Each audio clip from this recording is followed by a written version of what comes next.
Hello and welcome back to the Engage Finance YouTube channel. Hopefully you've liked all the content that we've put on over the past month or so.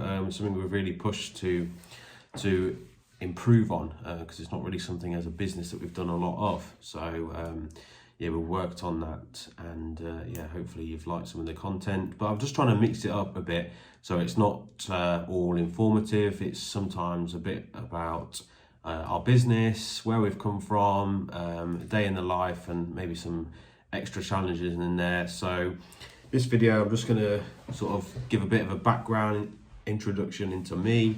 If you've never seen any of our other content, or we've not met over the sort of the time that I've had the business, I thought I'd give you a bit of a background into who I am, who Engage Finance is, and yeah, why you're maybe suddenly seeing all this extra content coming out from us. So Engage Finance is a whole of market mortgage brokerage. We specialize in the investment sector, so we primarily look at anything from a buy-to-let mortgage to bridging, development, commercial, whether that's owner-occupier or investment. We also do HMOs, multi-unit blocks, limited company, all the quirky side of mortgages rather than just your traditional residential mortgages. So that's something that we specialise in.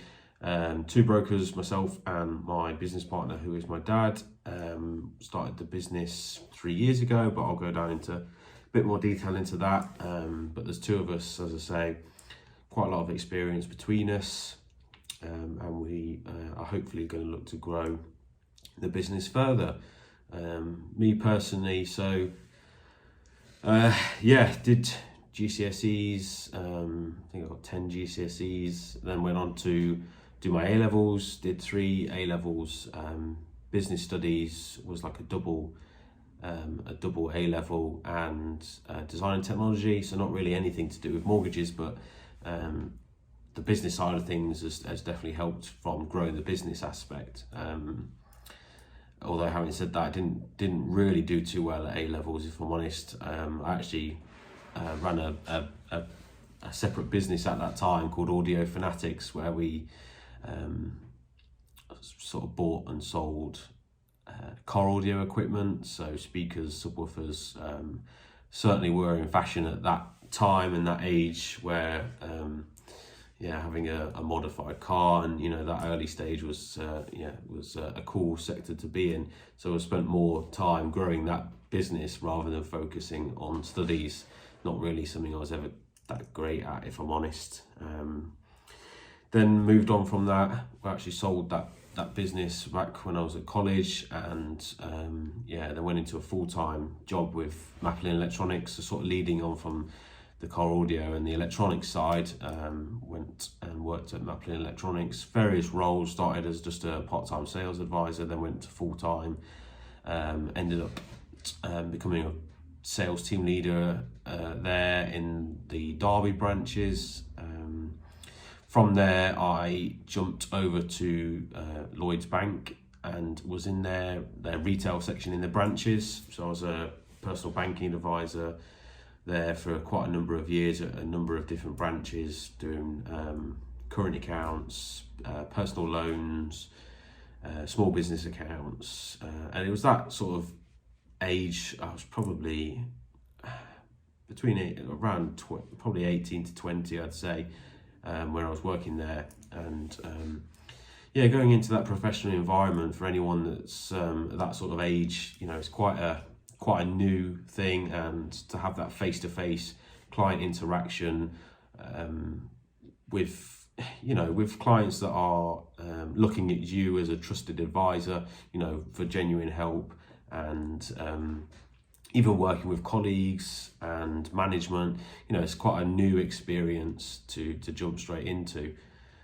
From there, I went and joined the commercial team, which was as an associate relationship manager, and did various roles within that team. But that ended, you know, sort of supporting the outfield, you know, on the road relationship managers as an office kind of role, supporting them, supporting clients, helping with lending applications, helping with day-to-day customer service, customer management with them.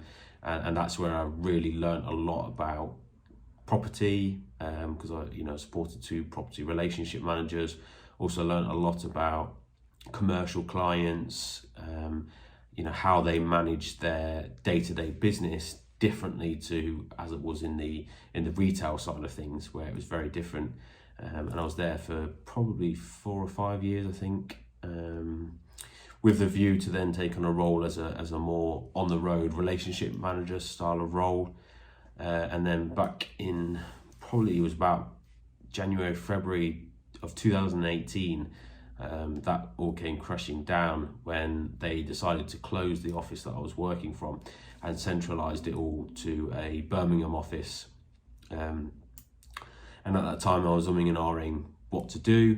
Ended up sitting down with my family and discussing it through, because at the age of what would have been probably 24, 25, something like that, my career within the bank suddenly came crashing down to an end.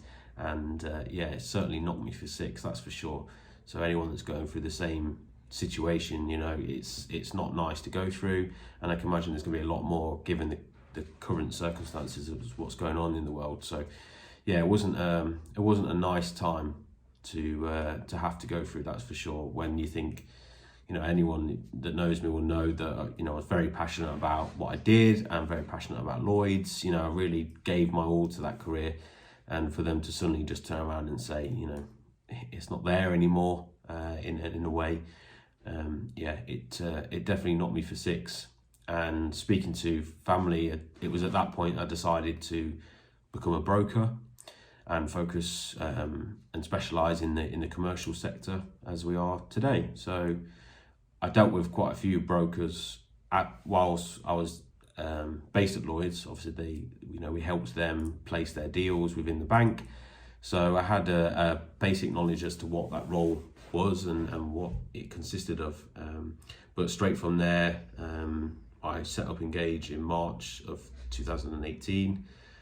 And I haven't looked back really.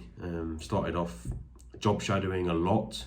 So, going from a career in the bank to then feel like you're having to take a step back by shadowing and spending time with others, don't feel like a shame that you have to do that, because although I had a lot of knowledge and experience in the finance sector, this was a new role, and sometimes you just have to take the hit to do that. So I spent a lot of time with a broker that I knew in Mayfair in London. Great experience from being in Nottingham to spend time in London. In Mayfair, it was, as I say, it was a great experience and something I look back on and fondly, and obviously learnt a lot from there. But between realistically March, being honest, I was made redundant, so I had a small amount of funds to fall back on. But obviously, being 24, 25, not working for the bank for very long, that redundancy package was next to nothing. I think I ended up leaving with probably a month or so salary, if that. So there wasn't a lot to fall back on, and adding that the costs of having to travel to Mayfair and stuff like that, it just it was hard. So between March and probably August time, good few months, I didn't earn a single penny, and going from a bank wage, comfortable wage, to absolutely nothing, it's really, really hard, and to keep the mindset strong, it's definitely key. So yes, and then during that time when I wasn't down job shadowing, I was doing absolutely everything I could to grow my personal brand, also grow the business brand as much as possible, because going from a large corporate company like Lloyd's, where everybody knows who you are, everybody's happy to deal with you, to suddenly creating Engage Finance, Nick Dutton, no one's ever heard of you, no one gives you the time of day, you haven't built up that trust element or that corporate image that everybody trusts. So I spent a lot of time on social media, and I spent a lot of time going around to an introducer market, talking to solicitors, accountants, estate agents, introducing myself, explaining what we do, and if there's anything he could help with. And on top of that, I went to a lot of networking events. So there's a lot of property specific networking events that I attended and went to regularly, probably at least 3 a week when it was in the height of that. So traveling back from London and then going straight out to networking events. So, you know, it was tough going that the first, you know, and it still is, you know, that the business still needs growing, but that first year of the business was key to allow us to be where we are now. And then the other sort of hard, you know, once I'd then parted ways with the guy I was shadowing in London and sort of took a step back and started working properly, there was a month or so where I was on my own working from home, and even that is hard to get used to when you're used to working in an office with 30 people probably, if not more, to then suddenly sat at home when everyone else is off to work, to find the motivation, to find the mindset, to take yourself away into your office and focus on building your brand, not necessarily when you have any clients at that stage. But then it almost sort of clicked a switch around September time, and you know, I was really starting to see an uplift in clients, being introduced to a few, you know, the hard work was starting to pay off, and I was starting to do quite a bit of business. And at that point is when my business partner and dad was not enjoying his work either. You know, the corporate world changed a lot since he'd been in it, so for him it was very much of a new scene for him, because he was still on the other side, on the lender's point of view, but under strict guidelines, under strict targets, under strict scrutiny on everything. And he was really not enjoying it. So at that point, because my business had started to pick up, he actually decided to leave there and join forces with myself. So he joined me probably October, November time of 2018. We've been growing the business ever since, still networking as much as possible, still building that online presence, to as I say, to get to where we are today.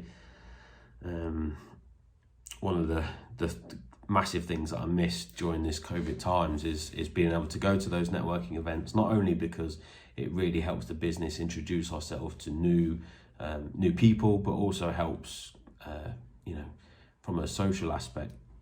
I'm here in this office where I am now, so I'm now based in Market Harbour. I have an office above an estate agent, so for me it's I'm on my own, day in, day out. I'm always pretty much here working, but always on my own. So taking myself away to the networking side of things really helped with the mindset and keeping motivated. So, for those that who are having to work from home now, that aren't necessarily used to it, I can imagine that you can relate to it now and see how difficult it can be, especially working from home with the distractions that are at home, which is what encouraged me to come away and have an office. So that's one of the key parts of that. But as I said, the networking side of things, really miss, to be honest, really miss. But hopefully we can get back to that soon, with the new announcements. Hopefully, maybe June time, we shall see. But yeah, personally, in my spare time, when I have any, I like to go carp fishing. That's one of my biggest hobbies. I've been a carp fisherman for well over 10 years now. Travel all around the country and soon to be abroad, hopefully again, when that's allowed. So that's quite a big part of my life. And golf. So I'm a member at the Market Harbour Golf Club. So it's a good opportunity to meet new people there and play some golf. But yeah, as I said, play golf all over the country again. Like to travel to different parts when allowed, and play golf. So yeah, that's something I'm missing, and actually something we've incorporated into our business, where we've created a golf networking event. specifically for property clients and property people to come out and play some golf and to network at the same time. So it's a great opportunity there to grow your business whilst being on more of a social aspect and social scene. So yeah, adds a lot of value, that does, and something I'm really missing. So as I say, hopefully gives you a bit of an insight into me, what we do, and yeah, there's going to be quite a lot of new stuff. As I said, trying to do 3 informative videos a month, giving you a background and insight into property funding. We've looked at stress testing, we've looked at why you'd use a mortgage broker, but yeah, got loads of new video content coming up to hopefully give you a bit of an insight as to, you know, what you want to be looking for, what you need to be working on to get into the property investing. But I'm also going to start a new challenge, which I won't talk about just yet, but something on for these personal videos, something to set myself a challenge with an end goal by various means. I like to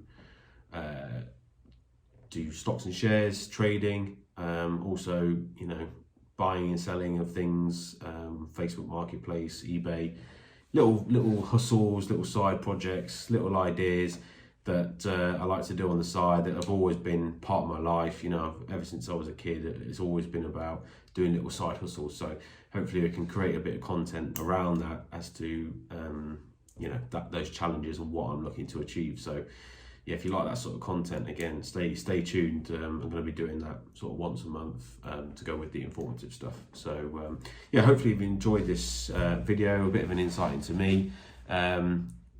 Feel free to drop us a like and subscribe. As I say, it really helps the channel grow, and hopefully you've enjoyed the content that we've created so far. And yeah, hope to see you again soon.